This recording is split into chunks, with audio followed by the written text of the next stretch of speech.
Hey, good morning, everybody. I'd like to go over a few things. I just sent out an announcement about computing your grades, so hopefully you'll do that on your own. And I'd like to talk to you today about rewrites and a couple other minor things.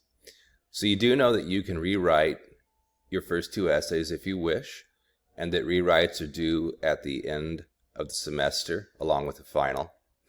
One thing that you want to do if you do rewrite your essays is to go back to the week 1 module. I have it listed here on the screen, and you see down at the bottom of the screen we have the top 20 errors to avoid right here. And that's something that you're definitely going to want to check. One of the things that I note in your last essay is that some of these finer points of style are being missed. So I'll review just a couple of them right now. When writing for college, you'll never use the word you or any variant, you or your, because it speaks directly to the reader, and you want to stay towards a general readership, so not anybody in particular. And it also causes lots of problems with voice, so it's just a big no-no. Never use you or your or any variant. Also, we don't like it when you use I. You can, if you have specific, relevant, personal experience to add to a topic that helps to develop it, that's fine. But an essay is assumed to be a statement of your thinking. You, as a writer, giving your individual opinion.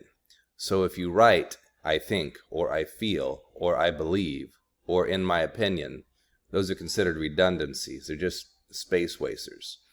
So please make sure you avoid that. And then also, I would say to you, one other thing is that I'm still seeing lots of errors with commas and periods with respect to quote marks. Look, that's just a rule. It's like having Q and U. They can't be separated. So in American English, commas and periods will always go inside quote marks. So these are all little things that you can improve if you just look at this list of common errors here. Don't use you as number 2 on here. Don't write I believe, I think, or I feel, included in my opinion. That's number 4 on here. I also have something here on number 5 that says, do not assume that I am the reader. You'll never do that. You're always just going to write for anybody who can pick up the essay.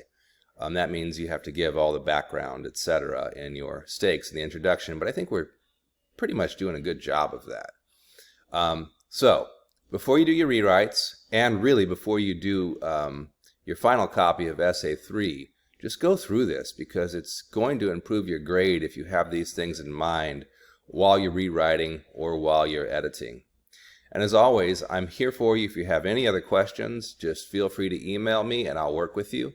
My last note is to those of you who haven't completed some of the discussions and a couple of you who haven't done a couple of the essays.